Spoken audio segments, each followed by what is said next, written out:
Whittaker Weekly is a 3-episode anime discussion podcast where two brothers discuss a show of their choice. The show can be anything from a current season flop to a decades-old classic. What are they going to talk about next? Who knows? They sure don't.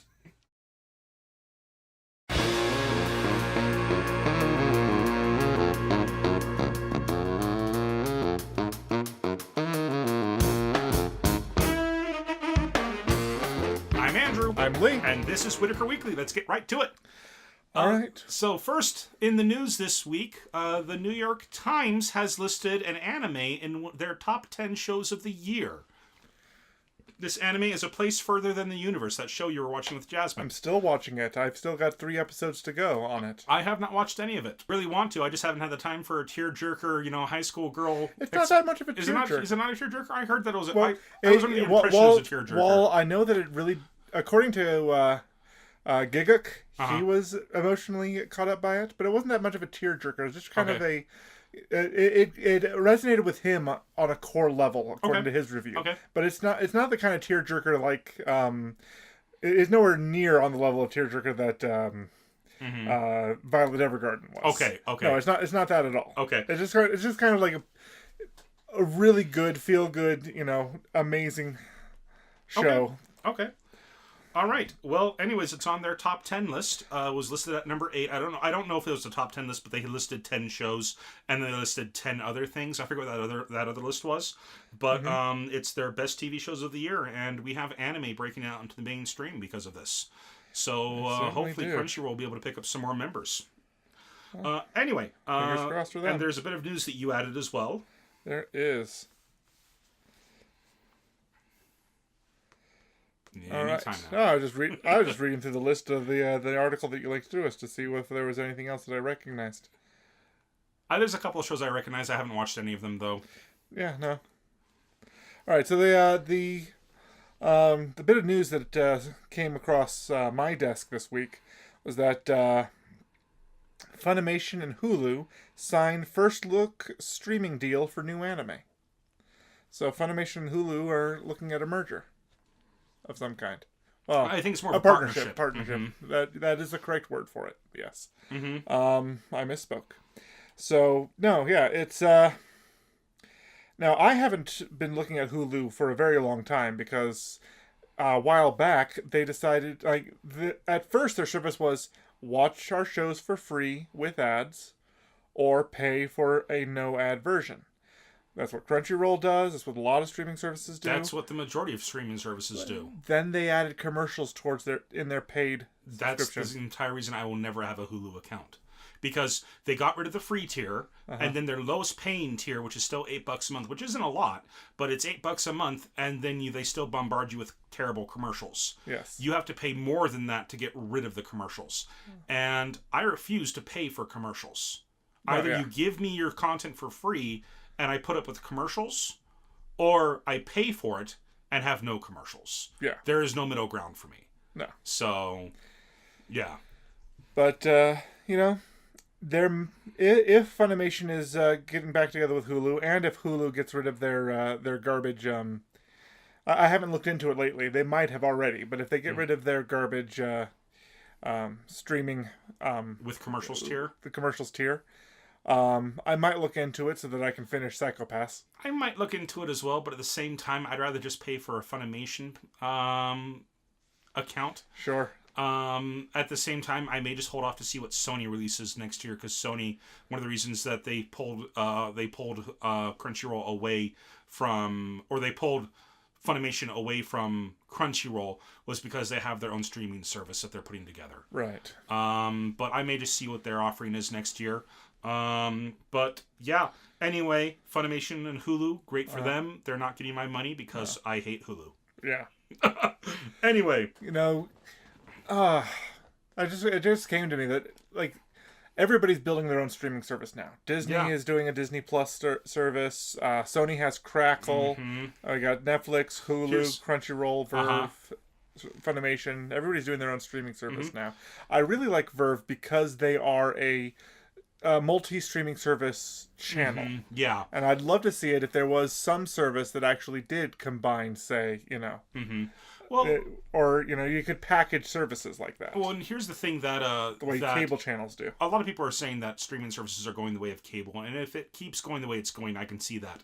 But right now, I still prefer the streaming services because I'm paying $6 a month for Crunchyroll. Right. I use it like crazy. Yeah.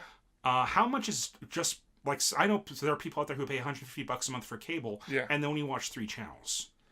So yeah, I'd much rather spend $40 a month on 4 streaming services that I want, and I would still spend a lot less on streaming than I would on cable. I know that there's a cable service that for a time their spokesman was Danny Trejo. He was and it was a cable streaming service where you paid for little chunks of channels and you could pick and choose which I chunks remember something like that. And that didn't go on. That was probably, I think, one of the best ideas for cable, but I don't know if it's still around. Right. But yeah, like I don't care for cable. No. Especially since I found one of the things I missed about cable is that there's no real cooking channels. But I recently discovered Bon Appetit's YouTube channel, and I'll go ahead and probably give them a creator shout out one week, but they've got this great series where they have a pastry chef make gourmet versions of junk food.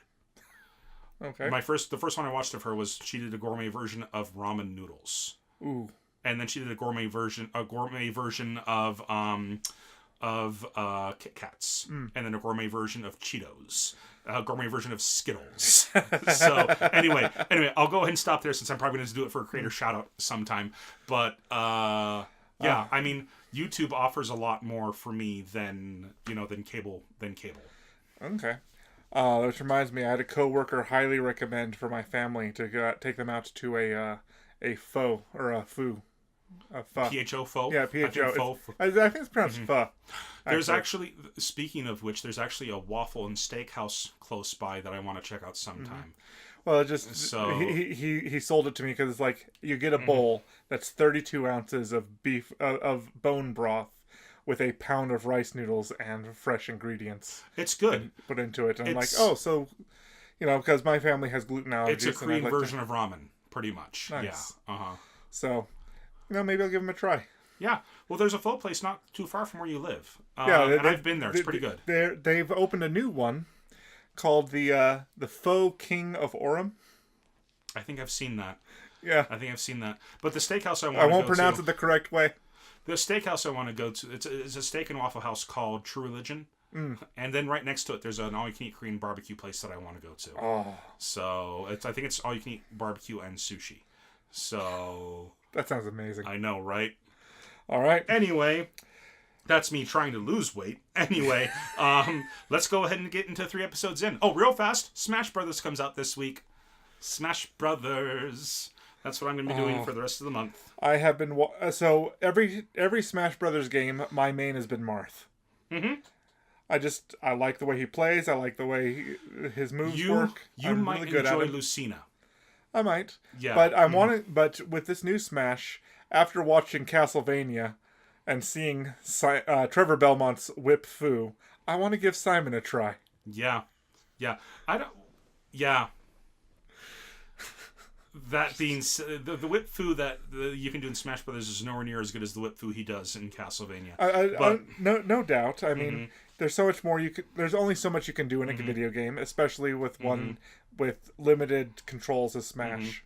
Anyways, we don't have a ton of time tonight, so let's go ahead and just get right into it. All right. So this week, 3 episodes in, is Anglomois' Record of Mongol Invasion. In the 13th century, the Mongolian Empire rapidly expanded across the globe.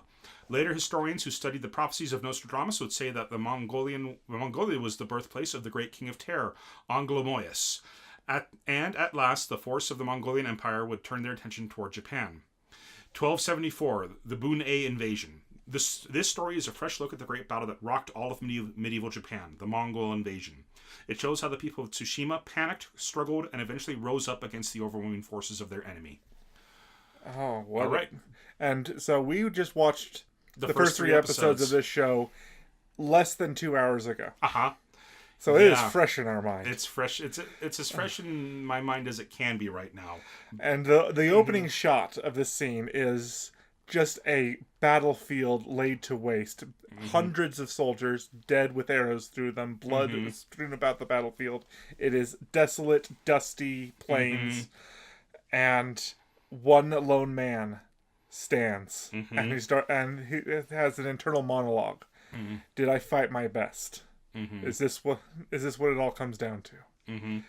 And then he looks, and the enemy's still there, and arrows start to blot out the sun. And they start, like, if you guys have seen Hero, it's one of those shots where there's just thousands of archers shooting up at the exact same time, all aiming towards the same general direction. Now there's a quote from 300, the movie, where it says, "His arrows will blot out the sun." And he says, and the guy replies, "Then we will fight in the shade," which is almost a direct translation to what actually was said. The messenger came to one of the kings of Sparta and said, "There will be so many of them that their arrows will blot out the sun." And the king turned to his soldiers and said, "Good news, boys! Today we fight in the shade." Is the actual quote, according to historians. And was that King Leonidas that said that? It wasn't in the movie, but it might have been in real life. Gotcha. Okay, anyway, let's go ahead and get started. Well, I guess we already started. Yes. But first and foremost, the thing that stood out for me was just the animation quality. Even at the very beginning, it flows smoothly. It almost looks like it's 60 frames per second, you know? It flows smoothly. It's beautiful. And then they have the kind of characterful. It's characterful, yeah. And they almost have they have this filter over everything. Yes, that makes it look like it's a storybook. Yeah, it's like a crumpled paper filter. Yeah, it's a crumpled paper filter, so it makes it look like either it's an old scroll or a storybook, something like that. Yeah, it was kind of like the beginning of Record of Lotus War. That had the opening credits had a similar filter like that over it, but theirs was more of a cracked mural on the ceiling filter. Yeah. Whereas this one, it's constantly there, so eventually you don't notice it as much. But if you just take a second to look, it's there the whole time. Okay, and then after that, we get kind of the opening credits to the show, which is one of the anime's rarities, where you have opening credits in the first episode. First episode, and then it cuts to a storm at sea.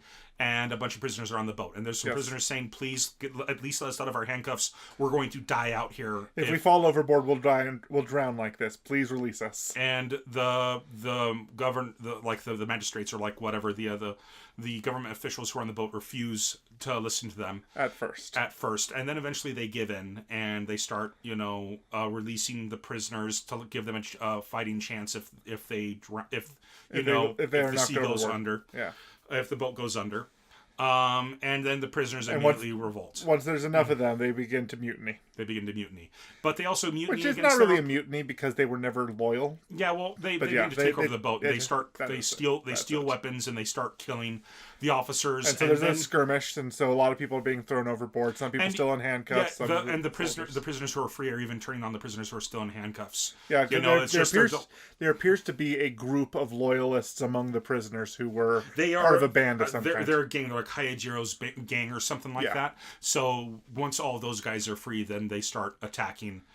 And then there's this guy who claims to be the richest merchant, or he was the richest merchant in his area, and he inches over to the main character, who was also the guy we saw in the opening shot. Yes. By the name of Kuchi Jinzaboru, Buro. But they just call him Kuchi. But anyways, he starts saying, "Please, you got to do something. You got to help us."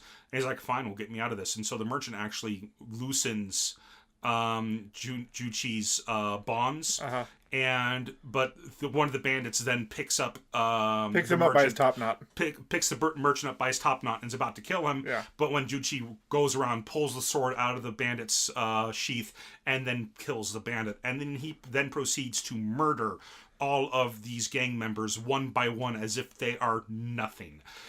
Just flipping over, running around as if he was a beast, and just slaughtering all of these guys.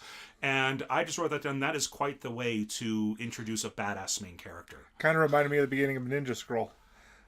A little bit. Not to that extent. Not to the extent, but no, there's a little old man that tries to be influential to the main character, and there's other elements in it. But, no, this one, Actually, it also reminded me of the beginning of the Escaflowne movie. Yeah, a little bit, but With just how many heads go beginning flying. of Ninja Scroll.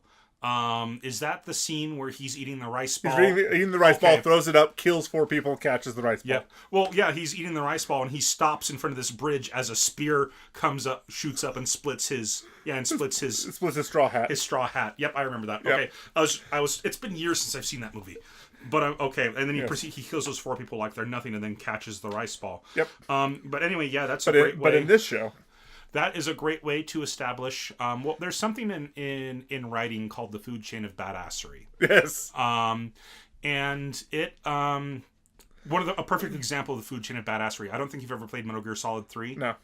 Okay, so Soviet Spetsnaz. Okay, their special forces get wiped out by a group of these other Soviet special forces. Yes. Showing how much more powerful these special forces are. You come in as Snake and kick the crap out of the better special forces, establishing you as that much better as them. Yeah. Immediately following that, Snake gets his butt kicked by the person who ends up being the main boss of the game. Yeah. So just right there, that establishes the food chain of badassery. What you have to overcome to be the biggest badass in the game. Yeah. So and they do this really quickly with they do this in Firefly as well, where they establish Jane Cobb as being the biggest badass on the ship and pees his pants at the mention of Reavers. Yeah, they do. Well, not literally, but yeah, that was what they did. Is they established him in the show and even in the movie. They established him as the biggest tough guy. Like, boy, I wish we had some grenades right about now. Yeah, he's the big. Yeah, he's the big tough. And when the big tough is afraid of something, he's the big tough. That's true. But what I was going to say, when it comes to being a badass, I would say that Captain Mao's a bigger badass than him, just because of all the stuff that Okay, Jane is to Mal what Chewie is to Han. Muscle. Chewie could take out Han in a fight. Yeah. I don't think Jane could take out Mal in a fight.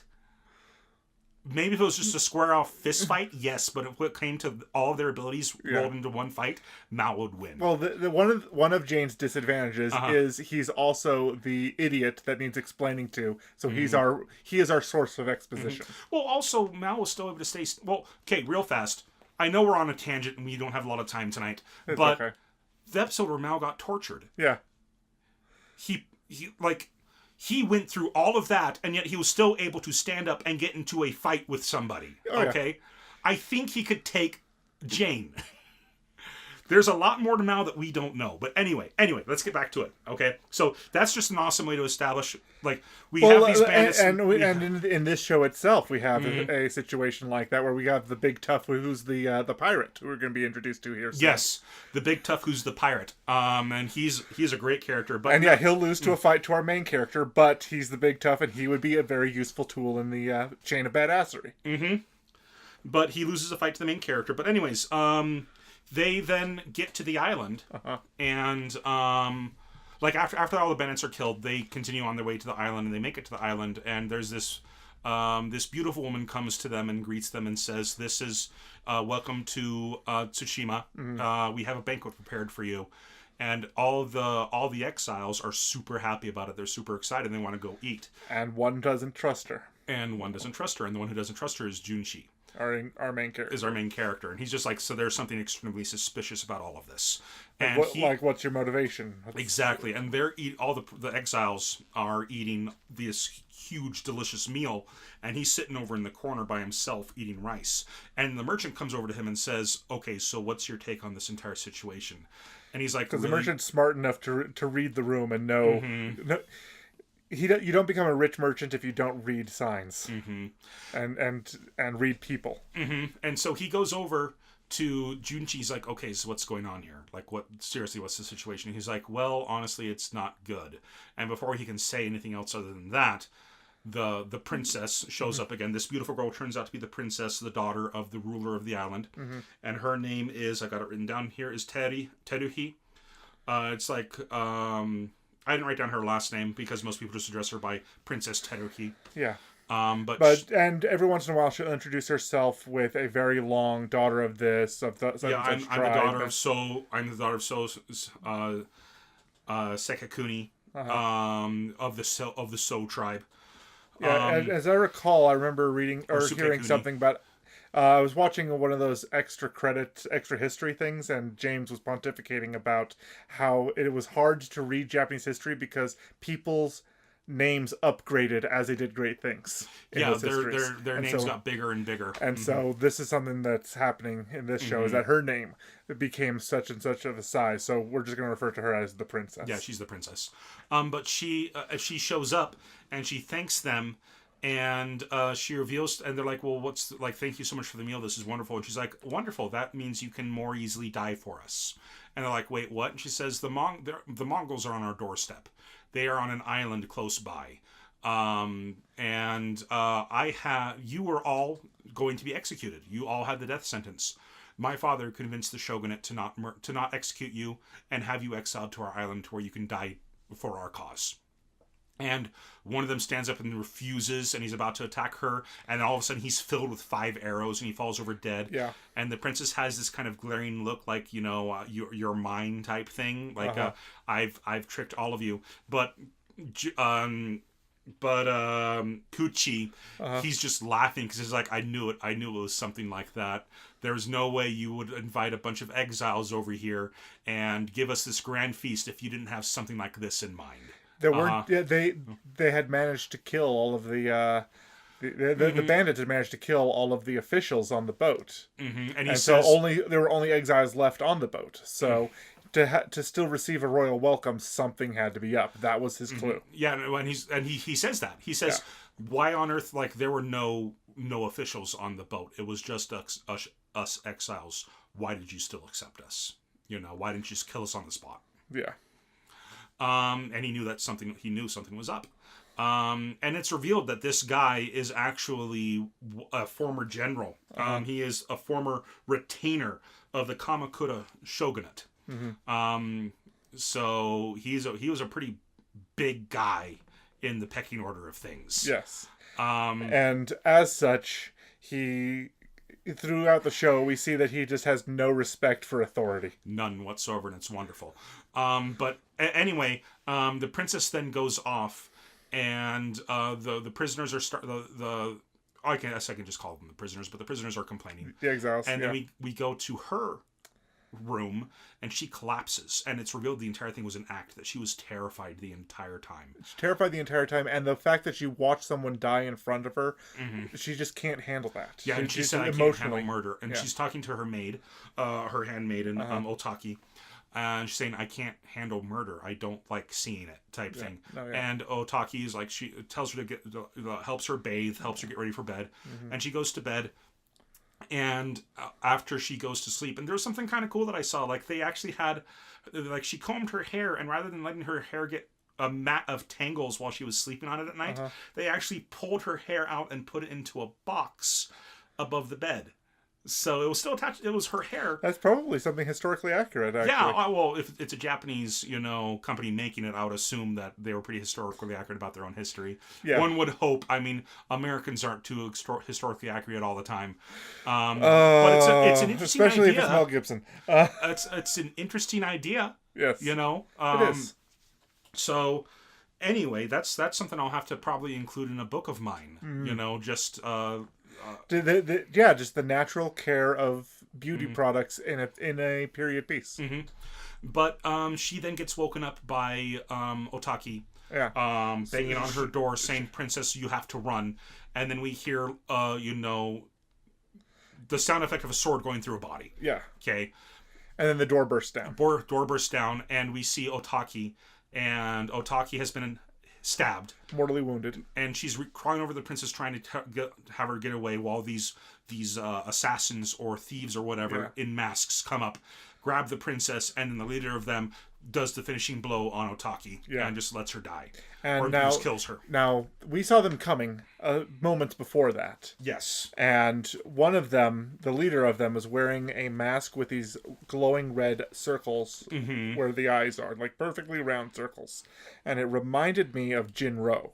Mm-hmm. and just how that light effect where it's and the light effects also in the motorcycles at the beginning of Akira, where the light trails just stay on the screen for a while when it moves around, and it's just really cool looking. I love Jinro, the Wolf Brigade. It was Yes. an incredible movie, and apparently they made a live action version of it. I kind of want to see what it's like. But anyway, So, references. we know a lot of anime. Not every anime though, but anyway, so they then go in and the guards go off and start, like, someone starts banging a wooden mallet, and all the guards start running off towards the princess's home, and the prisoners are immediately like, "Oh, so the princess has been attacked," and like, And so all the guards go off. all the guards go off. Now, when we were first introduced to the pirate back on the boat, there was a conversation between them, and we realized our main character was once in a general. As his job as a general, he was also a law enforcement, because there's a crossover between police and military in feudal Japan, and so it was his job to arrest that particular pirate, and then he proceeded to forget his name. He's just like, I think I arrested you one time, but I can't really remember because I arrested a lot of pirates. Just to insult him. Yep. But to get his help, so their handcuffs are these wooden blocks tied together around their wrists behind their back.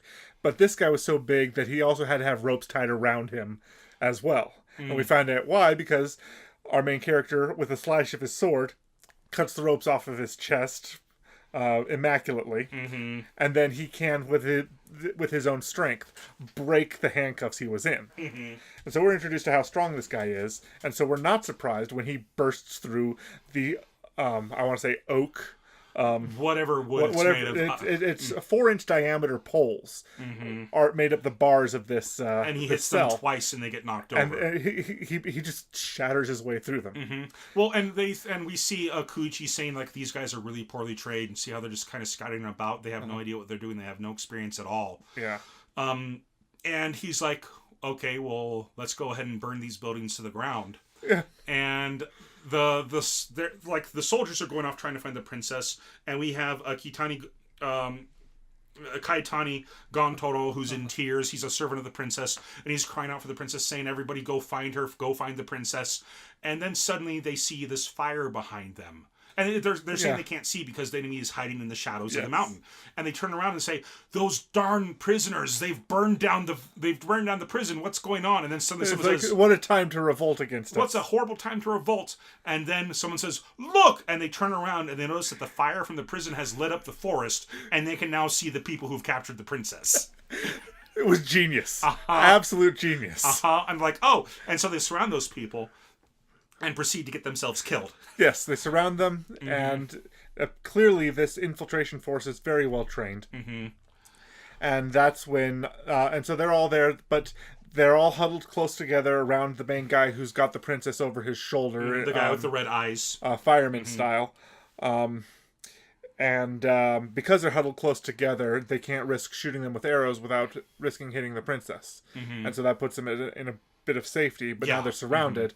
But because they're not willing to risk arrows, better trained soldiers are now jumping out and slaying the people surrounding them because they're just that much better than them. Well, and then the exiles show up, and the very first thing that happens, you've got written down. I got written down. The exiles show up, and the pirate, this giant of a man, who is like a more violent version of Fezzik. He grabs a rock. He's like a human-sized street shark. Yes. He just has the jagged teeth. He's massive all over, and he's always smiling with that scary grin of his. Yes, he's a cross of Fezzik from Princess Bride and a street shark. And Rin from Free. Oh gosh. Anyway, let's move on. 50% off. Yeah. And so he jumps forward. Street Shock. Homeboy looks like Shock Week. Homeboy looks like Shark Week. Wonderful.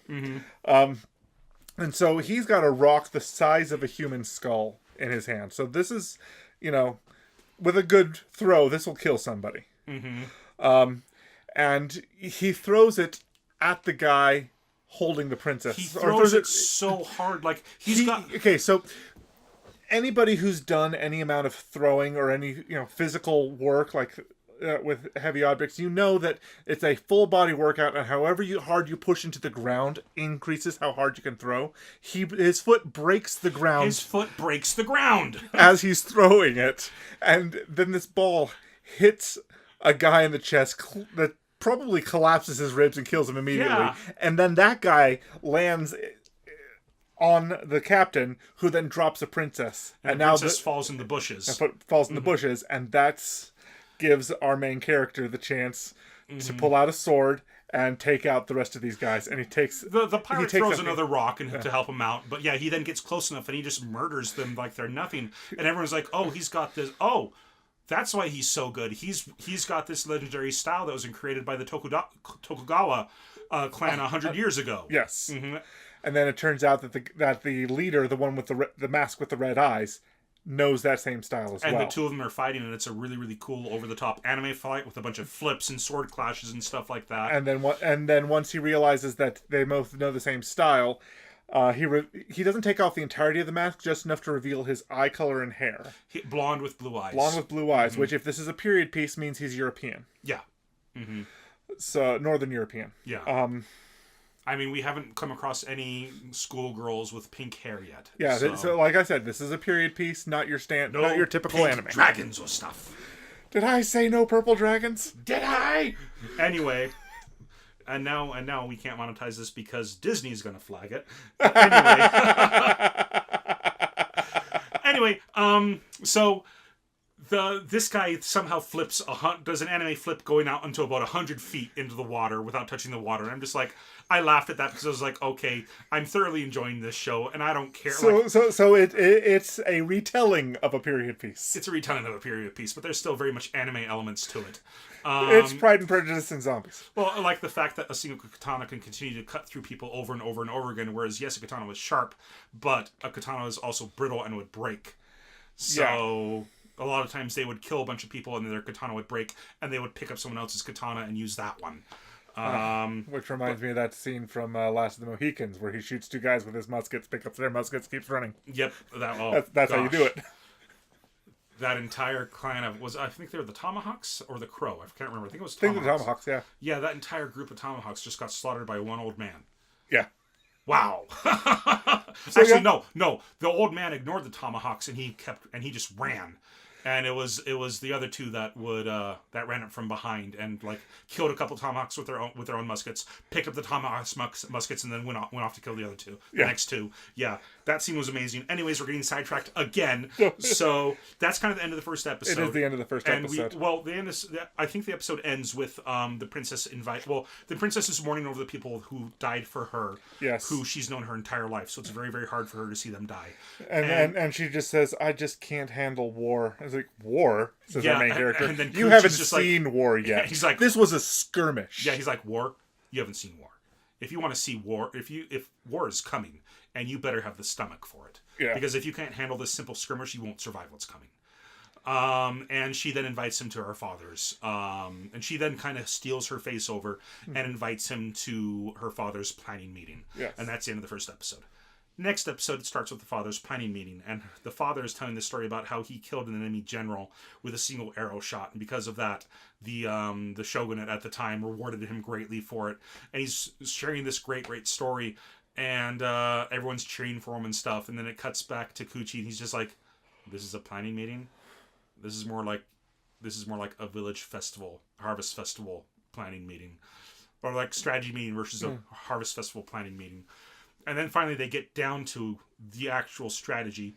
The princess shows up and he says, "Why are you standing? You should sit down." And she's like, "Okay, father." And she sits down. And he notices the father calls his own daughter a princess. He is like, "Princess?" He calls his own daughter princess? That doesn't make any sense. And he anyway, the old man and his two sons are the ones planning the strategy. And one of them says, "Oh, I've got a friend in their government, and he says that they're going to honor our ancient alliance, and they're just going to go straight past us and go to Kyushu." And the other one says, "Yeah, our informants say they're going to go that way. They're not going to come here. We don't have to worry about them." And the old man's like, "Good. Then we don't have to worry about it. We'll be just fine." And Kuchi's just like, you all are idiots. Yeah. Calls them out, embarrasses them in front of each other. Embarrasses them in front of the entire clan. These are the clan leader, his heir, and his adopted son. Yeah. And he embarrasses all of them in front of the entire clan. And just says, "You guys are idiots." Yeah. The Mongols are a massive war machine, and that war machine is like a snake. That snake is going to need food, supplies, and everything to survive. Guess where they're going to get it from? Here. This is their first target. This is going to be their foothold to attack the rest of Kyushu. So yeah, and so they're going to take it, and then he just says something amazing like, "Your house is on fire. How long are you going to remain asleep?" Yeah, it's like, "The roof of your house is burning. How long are you going to keep sleeping?" And then the old man just says, "Throw him out." And so they do. They grab him and they throw him out. And in one of the funniest bits of animation in the whole show, he doesn't bother catching himself. His arms just stay to his side as he's tossed head over heels, boom, boom. Rolls down a hill, and he doesn't do anything to try to stop the fall. And it cuts back to So, the leader, to the leader of the So clan, and you see his hand just trembling with his fan in it. And then it goes back to Kuchi, and he's just like, "Well, I tried, but I guess this is what happens. And I guess I'm too much of a samurai still, because he's in exile, but he's still used to being, a samurai and somebody who's used to having his voice heard at places like that." Yeah. And then a little kid trips over him because he's sitting in the middle of the road, and he helps the kid pick up these mushrooms, and he says, "Hey, so if this is our island," and he draws a big circle, and this is the capital, "where's your village?" Because apparently the island's bigger than he thought, because the boy says, "I went out since early morning to gather these mushrooms, and I'm heading back to my village." And he's like, "Oh, well, it's kind of late in the day, so if you've been out since morning, then this island's bigger than I thought." So he tries to get an estimate for how big the island is, and he's like, "Oh, no, it's not like that. It's bigger." He draws a perfect circle, and then suddenly a crowd of people gather around, all putting input on what's going on. Actually, the island's two provinces. We have a north part and a second part, and we have a massive bay like this. Oh, so it's more like this? No. We also have this, and then there's this, and eventually he creates a most accurate dirt map in the ground, dirt map with a bunch of rocks outlining the coasts, and I've lived here my whole life, and this is my first time really seeing what it all looks like. This is amazing. And other people are like, "Get that on paper." Well, a monk walks up and says, "Get that on paper." Yeah. And then you hear the and this monk, we kind of saw him in the background watching from a distance. Behind his straw hat. You see him smile, but you don't see his eyes. He's got the straw hat, and he's got that pole with the rings. I don't know what religion that is or how significant it is, but first time I ever saw it was in Ronin Warriors. Yeah. But anyway, they have but the blah blah blah blah blah. What am I trying to say? And he starts hearing the people like, "Am I going to die? Do we need to run?" And someone says, "Well, it looks like my son's marriage is going to be canceled. I should take my children and get going. If we don't plant the wheat before we leave, then there's not going to be any wheat for next year." He just hears all these people's complaint, and then the monk walks up to him and says, "It's been a long time, hasn't it?" And Kuchi's like, "Who are you?" And then I know you. Where do I know you from? "I know you. Where do I know you from?" And the monk takes off his hat, and he's got short cropped hair and a scar underneath his eye. And the monk turns out to be, let me go ahead and write his name. And they walk off and they go over to a dock, and they're talking. And the monk turns out to be Shouni Kagesuke. Yeah.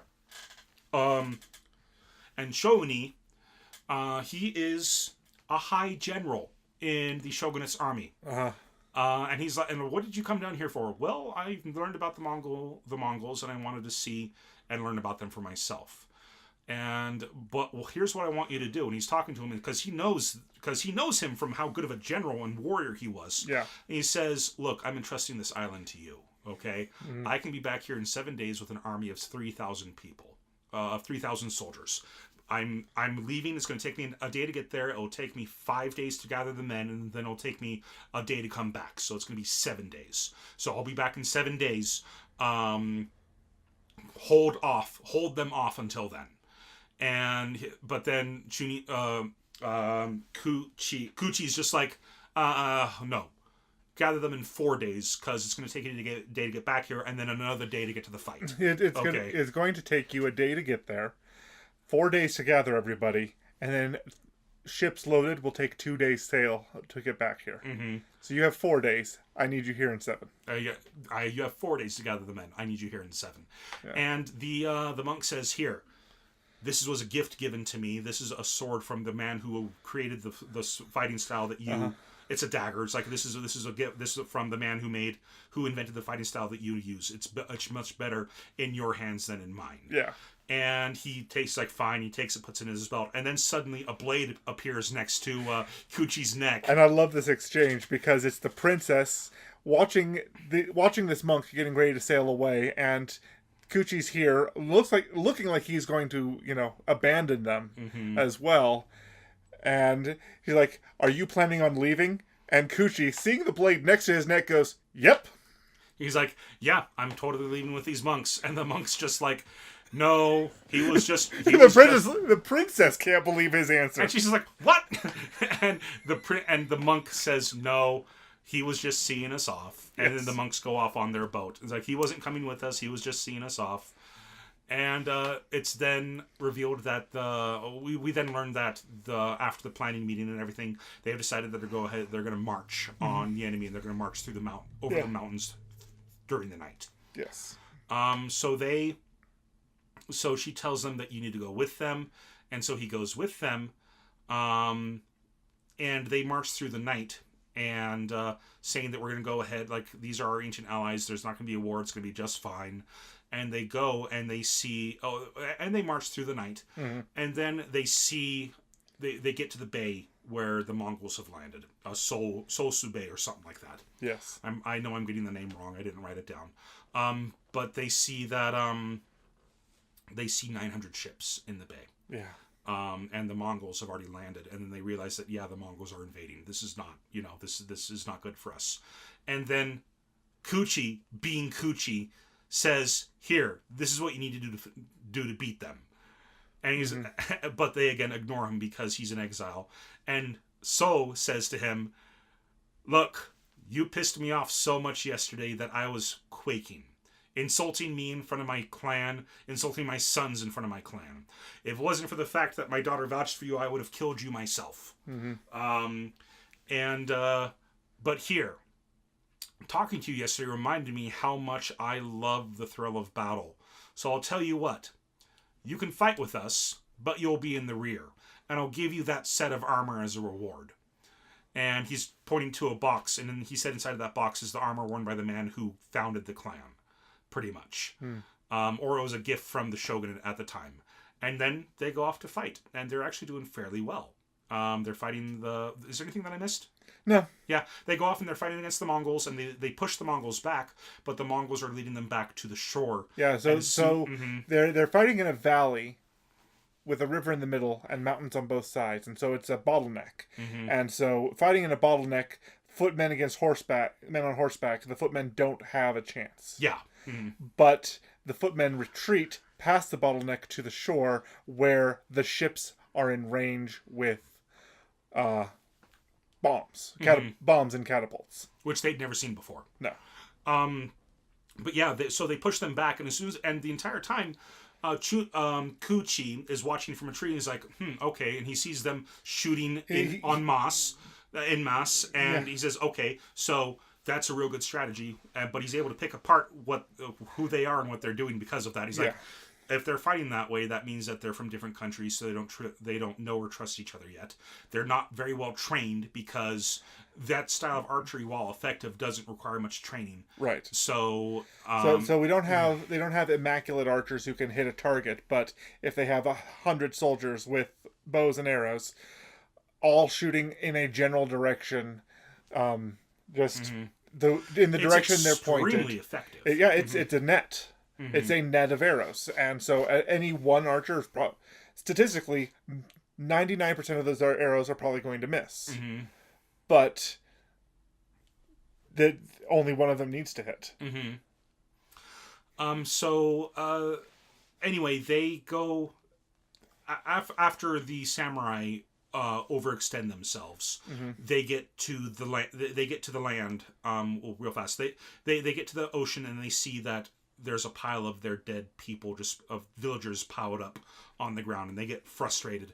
And then as soon as they see those, that's when the bombs from the ships get launched at them. And the samurai start getting killed by these explosions, or they start going deaf because of the explosions. The actual birth son of So gets killed trying to pull his father away from the fight. And then the father kills a couple more guys and then gets killed himself. Yes. And the adopted son is able to get away. Yeah. Pretty massive scene. Pretty gory, massive scene.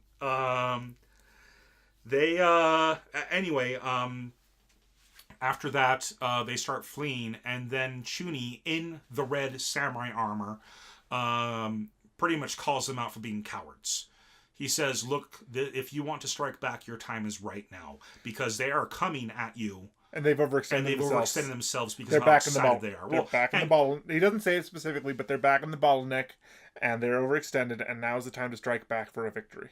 Well, and then he actually killed the person who was leading them. Like the thing that got the samurai's attention was him shooting an arrow, and it killed the guy. It killed the general who was commanding them on the front line. Yes. Who was commanding the Mongols. And so the Mongols are leaderless and overextended. So the Mongols are leaderless, they're overextended, and he's like, if you want to strike back, so the time is now. And he starts insulting them, calling them out, trying to get their spirits raised. Yeah. Because they're depressed because their leaders just died. And then a lot of the other bandits the other exiles had found armor and joined him for the fight. Missing from the battle this time was the pirate. We find out later that he gets lost in the forest, and that's his claim. He's like that they left him while I'm a pirate. Of course, I'm gonna get lost on a mountain. He was answering the call of nature, and everybody left without him, and he got lost. I'm a pirate. Of course, I'm gonna get lost on a mountain. But anyway, so that happens later. But so they charge off and start fighting when one of the lieutenants of the local shogun shouts, I have this written down. Don't let the exiles kill more Mongols than us. And they fight too. Oh, real fast. Something that I forgot. Actually, the credits at the there's a narrator at the end of episode 1. Oh yeah. And I had actually forgotten this when I started watching it.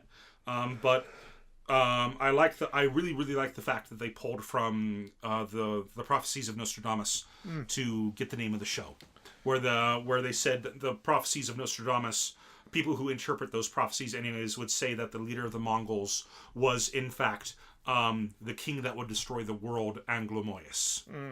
Now, I personally don't believe the prophecies of Nostradamus, mostly because people only interpret them after the fact that things have happened. But anyway, let's go ahead and get back into the show. So they're like, yeah, don't let them kill more Mongols than we do. And so these, we start learning that these exiles aren't just exiles. Okay, well, they are exiles, but they, so, some of them are ex-military that were sentenced to death. So we have, we've got a dude who, Osuma Saburo, who's an exile. He's a former general of the Musashi province, and he's able to pretty much keep up really well with Kuchi. And then we've got Shiraishi Kazuhasa. He's the guy with the beard, and he is a master of using the I think it's called the Nagato. It's the long spear with the blade at the end of it, and he's just massacring guys on the back of the horse. And then kind of a glaive or something. And then we've got Hitari, the dude who's got kind of the blacked out eyes and stuff, and he's just kind of this assassin who's killing people from the trees. He's an expert sniper with a bow and arrow.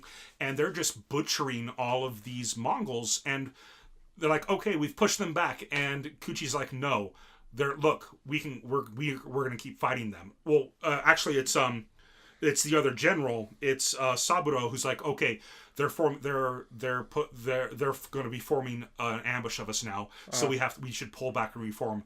And Kuchi's just like, no, we're going to charge right into them. And he's like, wait, what? This is our best chance to defeat them, so we're going to defeat them now. If we can get into there before they can set the trap, they're screwed. Yeah. And so they just take these horses. Oh, another cool thing that he does is that all the horses are panicked and running away from the fight. So before the fight starts, he grabs before all this. 5 horses at the same time, and he's just like, "Good boy, good horse, and calms them all down. And that makes all the other samurai stop and be like, "Okay, who the hell is this guy?" Yeah. Okay. Yeah. Yeah, he's just amazing. But they charge down into the ambush, and then the remaining samurai who didn't go with him are just like, "Oh, he just led them into a trap. They're all going to die now. Well, we should go back." And so they leave. And then a report comes to them that that they were surrounded and they can no longer see what's happening to them. Yeah. So they're presumed dead. And then it cuts back to Kuchi, and Kuchi, while they're all fighting, he sees 2 bags on spears. He's like, "Oh, so that's where the general is." Men push through to get there. It's not just spears. Their hair was... it wasn't spears. It was just a bit... it wasn't bags. They were just a bit blurry. They were actually their heads. It was the head of the... It was head of the shogun and his son tied on their hair... by their hair on the spears. I thought it was maybe tied in nets when that's what it looked like to me, but it could also... I thought it was their hair. But it was stylized. It was a bit blurry. Like there was a war fog between him and them. If you knew what it was, you can definitely tell what it was. Yeah. But if you weren't paying attention, you could have easily missed it. But he realized that that's where the command unit for this squadron was, and says, "All right, focus all the energy to attack them." Okay, and so they do, and they push, and then it cuts back to kind of the survivors of the attack, and we see the princess again, and she's helping people, and her adopted brother says, "You need to go back to the capital. You can't come here." She tried to join them earlier, and her father slapped her, saying, Pretty dramatic scene. Yeah, like, you know your place. You can't join us on the battlefield. She's like, "But I want to be your daughter." And he says, "You are my daughter, and that's why you have to stay behind," type thing. Yeah. Anyways, she's now there, and she's helping administer to the wounded, and they tell her that your father and brother are dead, and she's like, "I know, I heard it from the samurai who were running for their lives beforehand. I'm the daughter of a samurai. I was prepared for this." That's when they hear that the exiles are coming back, and they're all cheering and laughing and just having a good time. And they come up and like, "Wait, what happened?" It's like, "Oh, well, we pushed through. We killed Kuchi killed the general and their leaders, and everyone's in disarray. They have no idea what's going on. So we came back to regroup." And that's when he has a special delivery for the princess. And he says, "I need you to confirm that these are what I think they are." And he puts these 2 bags down on a table, and he unties them, and it's the head of the oldest son. And her first response is to faint, and she faints into the arms of the father. And the princess's first response to seeing her father and brother's heads is to faint. I was just finishing what I was saying. Sorry, I thought you had. No, I was saying the son, and then I hadn't said the father yet. All right. But anyways. Anyway, and she falls into the arms of this girl that they've introduced before, and they gave her a title card, and she's probably gonna be important. Like she's the replacement for the maid. She's the princess's female bodyguard of some kind. She's like I think I wrote down her name, but I can't remember what it is right now. But she's like this ninja. She's the one who brought the news saying that they've landed on the beach. Yeah. And so I think she'll be important later, but she doesn't play a very big part in the first 3 episodes. Not really. But she's around a lot. She is. But then the princess regains her composure, and that's when our hero says, I had to retrieve these, because if these were on the tops of spears, if these were on the tops of spears during battle tomorrow, morale would sink to an all-time low. Yep.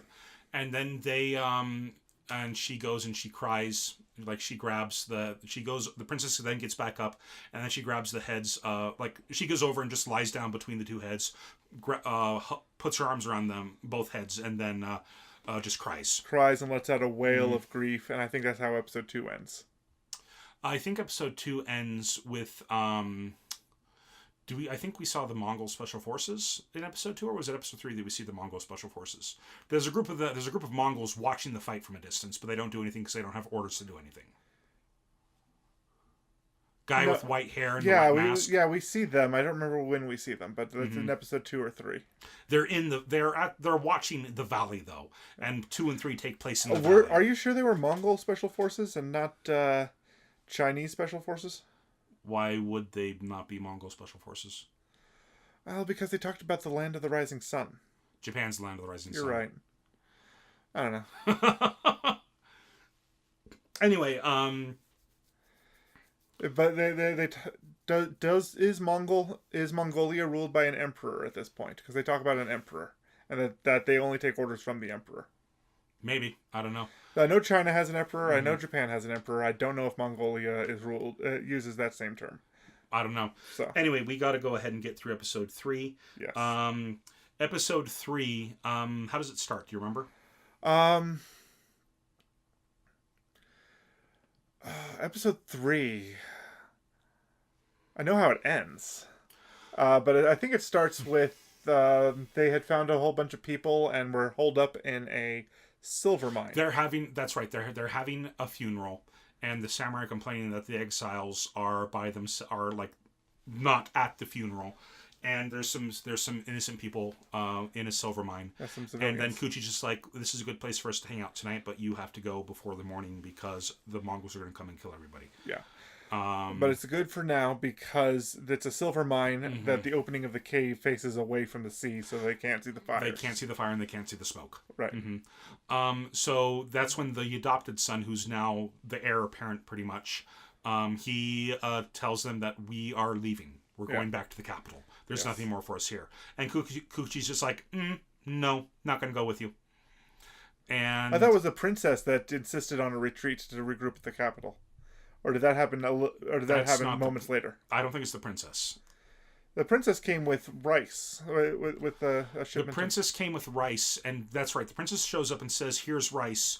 We need you to come with us to the capital," because she's already in the group to the capital. Yeah. And he's like, "Well, but anyways, what happens is that Kuchi and the adopted son butt heads pretty much, and Kuchi's like, "No, we're going to attack tonight." He's like, why? A smaller force attacking a larger force, the biggest chance that we have is attacking them while they're sleeping. So that's what we're going to do. He has wake me up when the moon's high in the sky. Yeah. Yeah, but I swear that conversation was between him and the princess. She was... I think he's just saying it, and the princess overhears it. And she gets frustrated at him. Okay. There is a conversation that happens, and I'm trying to remember when. So he says something to the effect of, we will show them that a mouse can kill a cat when it's cornered. Well, okay, before all this, I totally forgot that this happened. I think this happened in episode 2 sometime. When she tries to convince him to go off to with her father. Because I remember her being like, I've never talked to a man like this before. Yes. And then she turns to him and just says... And she starts being all meek and humble and trying to be sweet. And it's so obviously fake and forced. And he's so incredibly uncomfortable with it. That's right. It's in episode 2 and we skip this part. Because I wrote this down as one of my favorite things that happens just because it's so out of character for her and it's so cute. And she's just like, please, and she's being so meek and humble and trying to be so girly and nice to him and so attractive to him, and he's just like, fine, whatever, just stop, I'll go. And then she's like, please stay with me forever. Yeah, she's like, but please stay by my side forever, we need you. And he's just like, fine, whatever, I'll go, okay, like I'll go fight. And then she's like, wow, that was easier than I thought. Because then it cuts back to the ninja and then her servant and one other guy, and they're all staring at her like, wow. Did you really just do that? Yeah. Did you really just say, stay with me forever? Yes. But she, but anyways, after that conversation happens, we will show them that even a cornered rat can kill a cat. Yes. And he goes off to sleep, and there's other conversations, and like the prince is just like, no, we're leaving. Gather all my men. We're going back to the capital. Yeah. She stays behind though, and she sees him sleeping by the tree, and she's just like, Real fast. Before that, they also get volunteers to help them find the area. He's like, this is unknown territory to them. They have no idea what's going on here. That's the scariest thing for a soldier, not knowing the land. Yeah. And we know the land. And, like, I need to scout. And so 3 young men volunteer to scout. And it turns out that one of his crew of exiles is a young boy who who I assume is probably just a street urchin thief, and that's why he was arrested. But his skill is night vision, and he's scouting at night. And his name is Amushi. But he can see perfectly at night, is what his ability is. So he just kind of hangs out in the trees watching. Yeah. But anyway, after they all get ready for the attack, he goes off and he sleeps under the tree, and we see the princess goes up to him and she's like, I can't believe this man. I mean, he's able to sleep under these circumstances. Which reminded me of what happens if there's an article I read that said, like, how do military men actually sleep as well as they do? And be able to sleep under any circumstances. And it says, well, wake up at 4:30 in the morning, strap on a bag of rocks, that way it's 100 pounds on your back, and run without stopping until 11:30 at night. Repeat this for a week. You'll be able to sleep whenever you want. You'll be able to sleep whenever you want, whenever you need. Yes. And so he's sleeping under this tree, and then she goes up to him and she's like, we can't trust this man.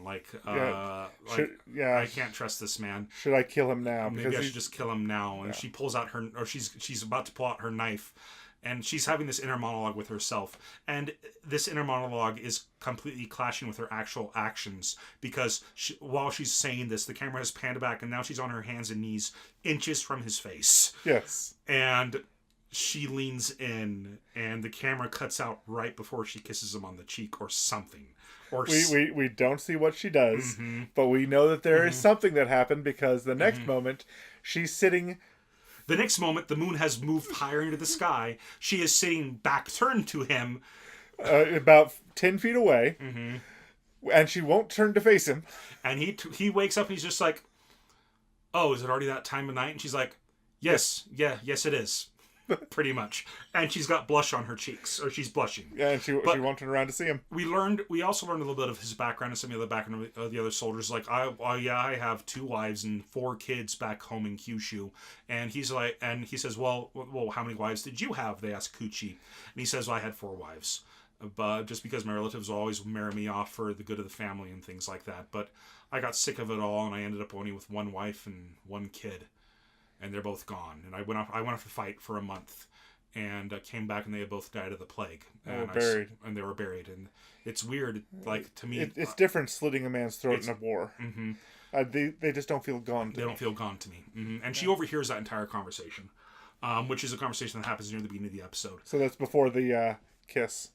Before she leans in and kisses him, or whatever happens that makes her super embarrassed. But she, anyway, they then gather everybody, and they start going toward the sea. They sneak towards the camp. They have all their weapons wrapped up, so there's no metal thing is showing, so they can't have any light reflected in the night light. And I thought that was a brilliant move on their part. And they move forward, and they get to about 200 paces, or 200 feet from the camp, they say. They say, okay, how can we get to 50 feet from the camp? And he's like, well, what we have to do is we've got to go low and go around and go through there. Yeah. But we're going to have to wait for that guard. I love this. We'll have to, I know. I wrote this part down. I know, but we'll have to wait for that guard to, go somewhere else. Okay, let's go ahead and wait for that. And then... Yeah, so I wrote down, we'll have to wait for the guard to go. And then suddenly an arrow hits the guard in the throat, and he dies, pinning him to the tree. And he turns, and it's the sniper. It's Hitaru, who's just like, looks like he went. there he goes. Oh, there he goes. Oh, that was faster than I thought. And then as soon as that happens, like, okay, well, let's go ahead and move around. 2 of the men stand up and start shouting out as they rush the camp. And 2 of their guides. And the men and the Japanese suddenly realize that they've been betrayed. Yes. That they've been betrayed, that those men were plants. Yeah, so there were 3 volunteers who offered to help them get there. Help the exiles get there. And 2 of the 3 volunteers had betrayed them. and the third was motivated by grief of the death of his wife and daughter. I don't think they've died yet. I think they're being held prisoner, but from what it looks like. But anyway, he's standing up behind Kuchi with a sword drawn, about to kill him. When the princess screams out no, pulls out her knife and slashes at him, but he turns around and cuts her down. Yes. And so we see him with a big slash, and we see blood leaving the front of the princess. But we know it's not as deep as some of the other cuts that we've seen, where we're watching the hole through people, like in episode 1. Yeah, you see the hole through people. But and that's where episode 3 ends. So we don't know what happened to the princess. We don't know if she lived in episode 4. We assume she does. We assume she does, but at the same time, plot armor, she's probably okay. But... She's probably okay. That being said, I mean, this could be the kind of show where they do die. That said. If she survives or not, I don't know. I did watch the first, minute of the next episode just to see what happens, because it was a real good cliffhanger. It was a real good cliffhanger. I did not get a chance to watch it though. We're actually starting a little later than usual because I had some problems getting started on it. But, no, it's okay. Yeah. But anyway, if I actually scrolled through each episode on Crunchyroll, and her name and face is not on a single image or descriptor of an episode after that point. And I'm like, either you're doing a real good job of hiding the fact she survived, or she didn't. So it's one of those too. It's one of those. Anyway, that's it for Anglomois, or however you pronounce that. It's Nostradamus and his weird words. I loved it. I thought it was great. I can't wait to watch more. Me too. I really can't wait to watch more. I want to see how this goes. And it got me all the more excited to play the game Ghost of Tsushima, which I still haven't sent you anything on. Right. But it's so cool. I cannot wait for that game to come out. Okay, then. Now next up, what are we going to watch for next week? So next week we're going to watch one of the simulcasts of this season that has been that has a lot of people talking about it. I don't even know how to pronounce this part, but it's like quadruple S Gridman. Something like that. Maybe they're just calling it Gridman, but it just starts with like 4 S's. I think it's quadruple S Gridman, something like that. Yeah. Okay, so the description from Crunchyroll reads: Yuta Hibiki can't remember who he is, and now he's seeing and hearing things that others don't. A voice from an old computer tells him to remember his calling, and he sees a massive, unmoving creature in the distance. Nothing's making sense until the behemoth springs to life. Suddenly, Yukita is pulled into the digital world, reappearing in the real one as the colossal hero Gridman. Cool. So it sounds like a throwback to the classic like Ultraman and other kaijin fighting heroes. Yeah. And I don't know if you've seen it, but did you see the trailer for the Ultraman movie that's going to be on Netflix? I think I've seen a teaser. I don't know if I saw a trailer. It looks real good. Anyway, okay. I've heard really good things about this show, and according to Giguk, the main girl is in the running for best girl of the season. So I've heard. I've heard that the girl from Bunny Girl Senpai. Yes.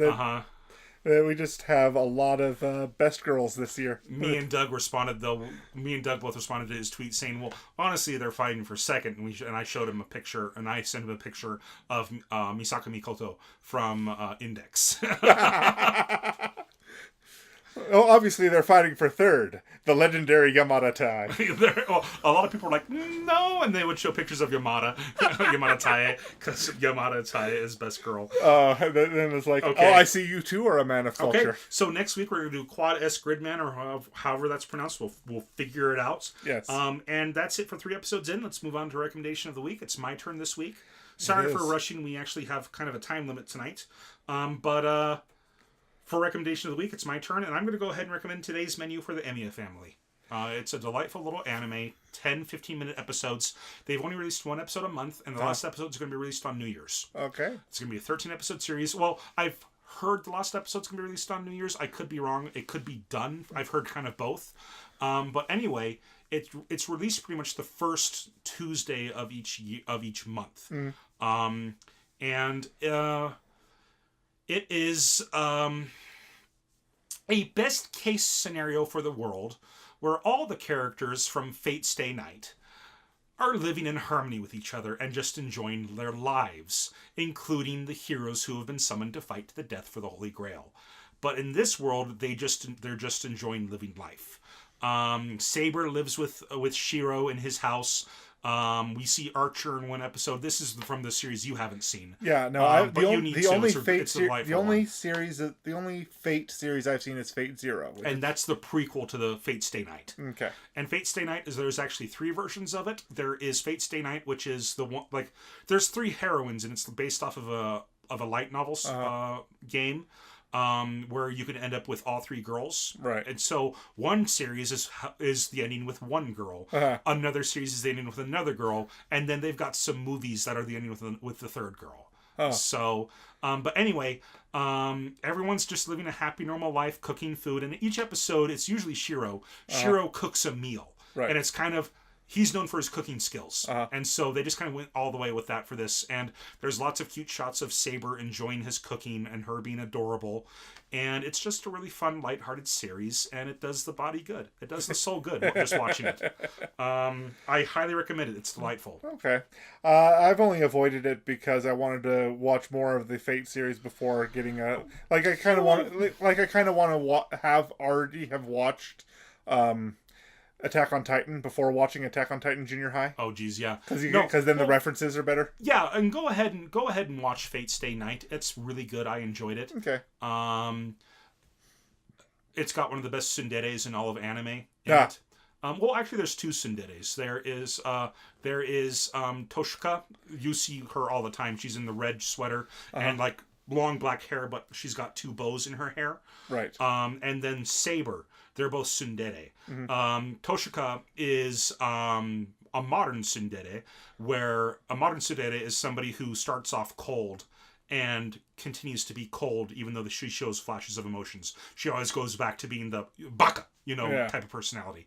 Whereas a classic tsundere starts off that way, but then the personality changes permanently. Right. So because you've unlocked a relationship with them. Kind of like I'm trying to. I think it's Ayeka. Ayeka's kind of a classic tsundere. She starts off really, really cold and turns against Tenchi. Ramna? Yeah, from not Ramna. I'm talking about Tenchi Muyo. Oh yeah. She kind of starts off as a tsundere, not wanting anything to do with Tenchi, but then she unlocks and warms up to Tenchi. She's still that same personality that everybody else except for towards Tenchi. Well, yeah. Well, it's more than just tsundere. She's also got that haughtiness of a princess. Yeah, that's true. So that's a flavor of tsundere, I guess. Yeah. Anyway, let's go ahead and move on to creator shout-out. And this week, we're giving a shout-out to Carrie Johnson, a.k.a. Bubble Monkey. Yay! She is a voice actress who did the voice of Asuna in SAO Abridged. Okay. She's got her own Instagram feed, her own YouTube channel, where she's got her own projects, as well as the stuff she's worked on for it's got a Tumblr, Twitter account, and she ends up doing a lot of promotions for Something Witty Entertainment because of the work she does with them. Yeah, she's fantastic as Asuna. She's so good. Anyway, awesome. That's great. So that's my creator shout out for this week. Okay. So. All right. Well, so give her a follow. We'll link all of her social media stuff right on our website, whittakerweekly.com.